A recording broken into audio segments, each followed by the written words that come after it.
If you follow us on any of our social media channels, you've probably seen this build. We've been working on it for a while now. This is gonna be even crazier. We had to show you an update in a perfectly built 5th Gen 4Runner.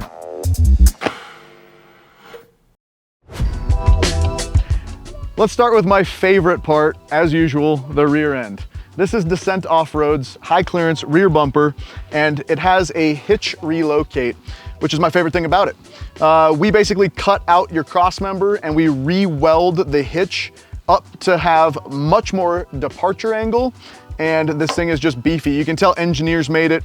They take a lot of pride in their work, and it is labor intensive to do the installation. Our guys handle it with no problem, obviously, but it costs a little bit more than most rear bumpers.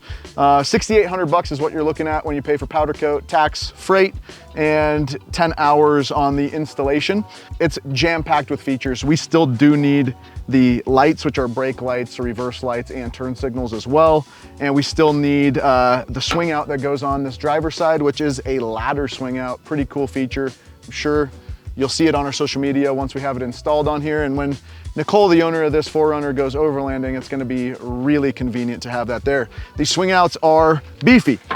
They're on these gas struts. You can't adjust how much you want these to push out. The method of fixing these swing arms here is extremely solid. It's my favorite thing about it too. You just kind of push that, you're locked in, you don't have to think about it anymore. And there's a lot to like about Descent Off-Road. Up on top here, we have the FSR Aspen V2. This is a great rooftop tent, and it just fits the profile on 4Runners, Land Cruisers, any SUVs really well, because you're not getting that mushroom top effect where it's hanging over the edge. It is a hard shell rooftop tent, and they run about $3,500. That is on top of this beautiful Sherpa rack, which you guys know about Sherpa. Come on, if you're looking at a Toyota video and you haven't heard of Sherpa Equipment Company, I don't know what you're doing. We've also put some Baja Designs rock lights in the handles here. That is an option from Sherpa Equipment Company. That roof rack is about 1,500 bucks. The lights are somewhere around $400. And we have a whole bunch of lighting on here all together that will give you a full price on the entire rig at the end of the video. One of the most striking things when you look at this truck, besides just the mechanical features, is this PPF wrap. This is a satin PPF wrap. It is self-healing, so if you're trailing in Colorado and getting those classic pinstripes from trees, or if someone gets mad at you and keys your car, or even if somebody spray paints your car and literally tags it, you can take it right off because of this self-healing PPF, paint protective film, typically known as Clear Bra, where people just do the front and they do spots, and now we're doing full PPF wraps on entire vehicles. This costs in the neighborhood of about $8,500. We are now offering PPF, tint, Clear Bra, and vinyl wrap services in-house, so we can take care of everything on your vehicle from top to bottom. Now, the star of the show, as usual, is the 74 Weld Portals on here. They did just reduce their prices from $20,000 down to $17,000. It's a $3,000 flat fee for installation. It's about $450 in freight to get them to Colorado. There's a lot of people that end up throwing hate on the internet about Portals, usually on Instagram, sometimes on our YouTube channel here. There's nothing to hate, in my opinion, about 74 Weld Portals. This gives you an immense amount of ground clearance, and the downside is that your center of gravity is gonna be a little bit higher. So is it at a higher risk of a rollover? Maybe a little bit.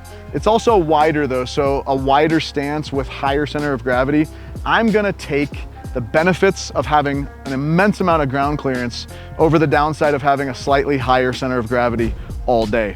One of the other things that we hear, because when you install Portals and new suspension, it's really important to cycle your suspension and make sure there's no binding occurring in any of your suspension components. So we always take a forklift out and we cycle the suspension without the coilovers in, without the springs in, with everything put together for a few reasons. The binding is number one, because if this is binding, it's gonna perform terribly off-road. You're gonna have mistakes, you're gonna break components. If it's not binding, the next thing we're looking for is clearance. So we want these wheels to be able to flex up and down and utilize the entire amount of travel that the wheels can have, not have to limit it too much, and clearance out whatever we need to clearance. On this, we did a full tub. So the firewall is cut out. We have then built a plate that replaces that and TIG welded it in. And then we put seam sealer over the top. That pairs up nicely with DRT's cab mount relocate kit. And this is fully functional. You can be completely flexed out and go lock to lock on your steering. You're not rubbing whatsoever on the front end. When we show that we're clearancing and that we're checking for binding issues, we're not trying to show off how much flex this has.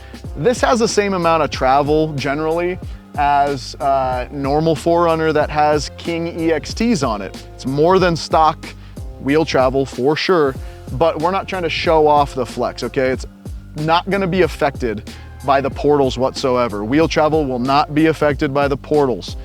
Now, what is affected by the portals is the ability to have this amount of lift height, this amount of ground clearance, run a 37-inch tire much easier, a 22% gear reduction at the hub, meaning that the whole entire drivetrain feels like this is a stock tire because of the gear reduction thanks to the portals at the hub. Because you're getting the lift height from the portal box itself and not relying on adding preload to your springs, that means you're gonna have more down travel in your shock. Having more down travel as a result of having less preload in your coils is a good thing. It's gonna drive better, it's definitely gonna perform better, and you're gonna have a higher likelihood of a wheel being on the ground when you're in an off-camber situation. I wanna be clear here as well to the portal haters online, it's completely unfounded. Everybody's saying, yeah, solid axle swap is the way to go. If you were to solid axle swap a modern Toyota that has electronic steering, that has sensors all over it, that has ABS, and make it anywhere near as capable off-road as this vehicle on portals is, not to mention anywhere close to being as capable on-road. I just cruised this here going 77 miles per hour on the highway. It drives like a stock vehicle. Yes, solid axles are awesome off-road. I love my solid axle swap trucks. I'm not trying to hate on solid axle swap stuff at all. They're fun for rock crawling. They have a place. Let's be realistic. If we were to solid axle swap this and put it on tons and make it fully functional on 37s, it's going to cost a lot more than doing portals. Period, end of story. The other big thing that everybody talks about is the capability of an IFS truck on portals versus a solid axle. There are definitely situations in rock crawling and off-roading where a solid axle vehicle is going to be beneficial. But overall, I don't think you can argue the fact that portals are dominating, and all you have to do is look at any of the major off-road racing series. I would take a look at the leaderboard on Ultra 4 Racing and check out which vehicles are on portals and which vehicles are IFS. You're gonna see the leaderboard everywhere across it. IFS vehicles on portals, specifically 74 Weld Portals, are dominating off-road racing. So to wrap all that up, guys, I have nothing against solid axle swaps. We love doing solid axle swaps. I love driving solid axle vehicles, but this is a totally different thing now, and we're just scratching the surface of where this is going. Back to business here, let's talk about the cost of the cab mount relocate and tub. CMR is gonna cost you about 1,500 bucks out the door, and tubbing depends on how aggressive we need to get. About $2,000 is a good place to start to do a proper tub. As I mentioned, we are going all out on the suspension, and we'll be adding the Solo Motorsports lower control arms, but this thing has extended travel, adjustable King 2.5 shocks all the way around. And we have Dirt King upper control arms as well. Those are the boxed uniball versions, so they are super tough. You're not gonna have to worry about traditional ball joints busting on them whatsoever. Installed and out the door with alignment and everything on those Kings and uppers, it's about $6,800. We're also gonna have to consider the fact that this truck has KDSS on it.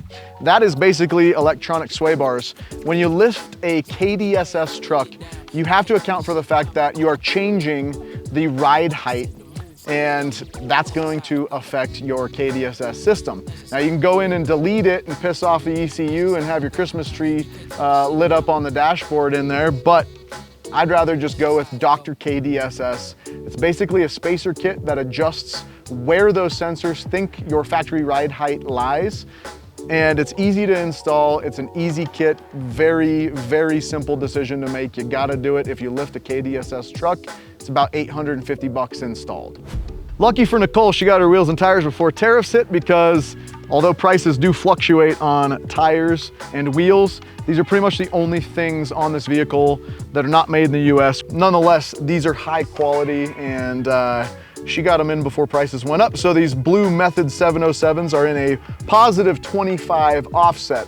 We would normally like to see these in a positive 35, but positive 25 is the minimum amount of positive offset that you're gonna need to run portal axles. These are killer. Method race wheels are just our favorites. It's no secret, we do have favorites, and Method is our favorite wheel company.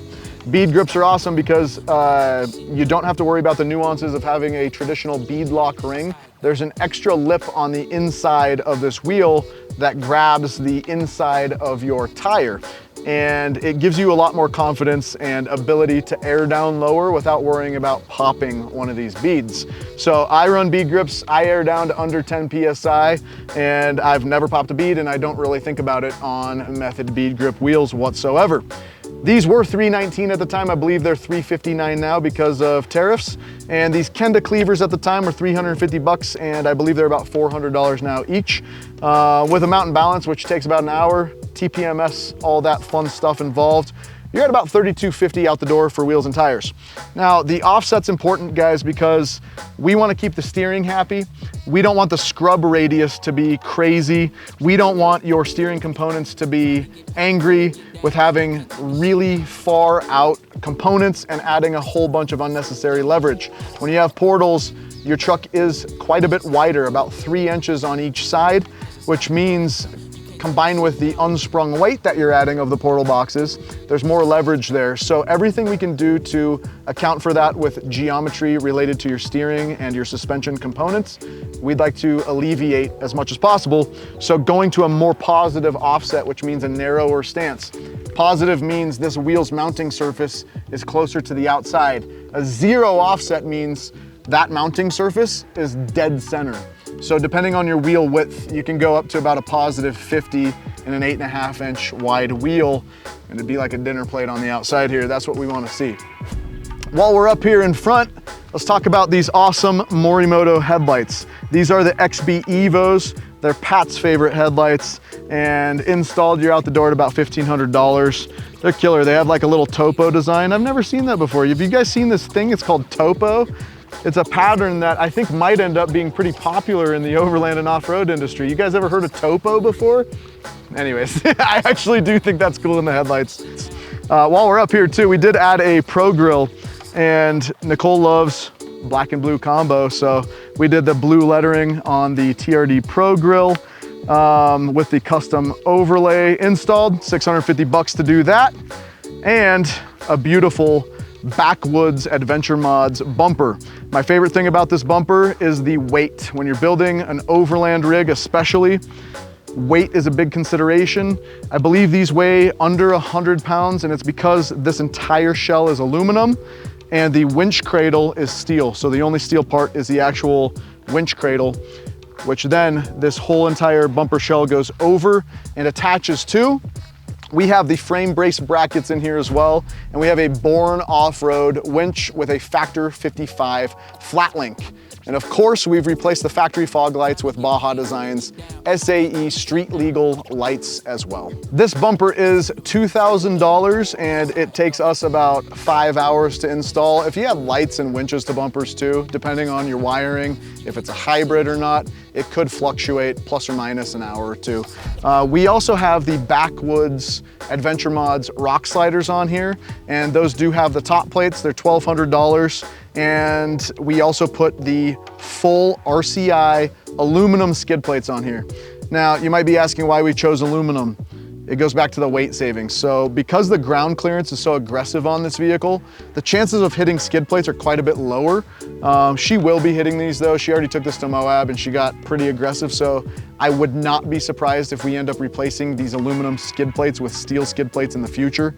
And we also added a Garmin power switch, which is on this line item to control a whole bunch of the lighting and electronic accessories. All together with everything I just discussed, you're at about $10,000.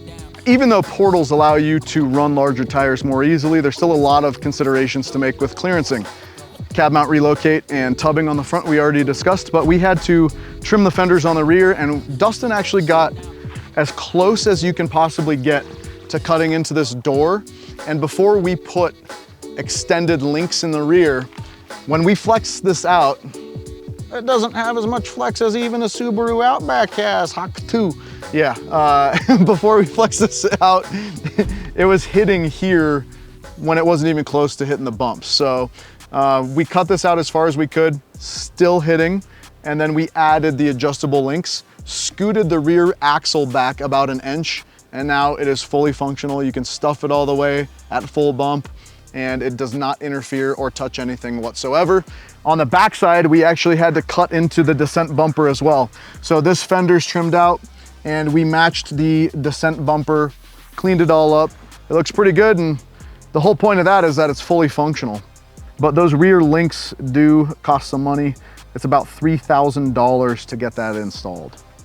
There's some little ancillary things that we've done on here as well. There's a Wolf box, which is a really cool camera system. So your rear view mirror becomes a smart camera.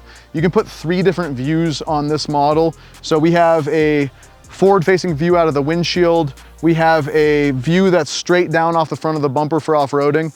And we also have a traditional rear view mirror. It's in 4K, it records everything for you, so it acts as a dash cam. Nicole bought that, so that's not included in the price of this, and we just went ahead and installed it for her. She's kind of at that point where we're gonna do some favors for free, so don't expect us to do a free Wolf box install on your vehicle unless you spend a ton of money here and are really nice and cool. I wonder how many people think I'm like dead serious when I say crazy stuff or just like things that I don't mean at all. Just keep watching, you'll figure out when I'm being facetious. We put a remote starter on here, and once we throw in the Magnuson supercharger, which is gonna give this thing 40% more horsepower, and listen, it needs it, okay? This does drive like a stock 4Runner, but even a stock 4Runner is one of the most gutless vehicles on the road. The 5th gens are notoriously just like tuned down. They're screaming up mountain passes, and although they're like some of the most reliable vehicles, they ran from 2010 to 2024. There is nothing wrong with them.